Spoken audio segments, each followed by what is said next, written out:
Зай, что там, пиздует нас? Смотри, ракеты сбиваются. Сбивают!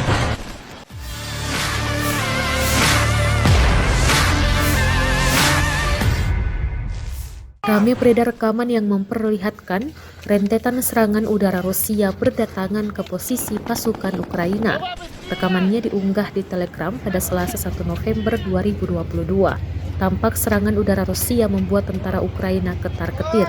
Pasukan Zelensky lari meninggalkan posisi menembak dan segera masuk ke dalam kendaraan lapis baja. Sayangnya tidak dijelaskan lokasi penyerangan kali ini.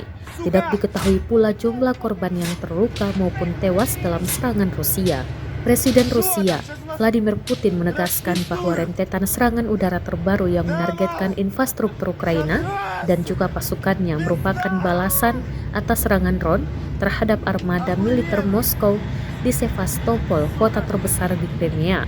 Moskow diketahui juga membukukan partisipasi dalam program ekspor gandum Laut Hitam baru-baru ini.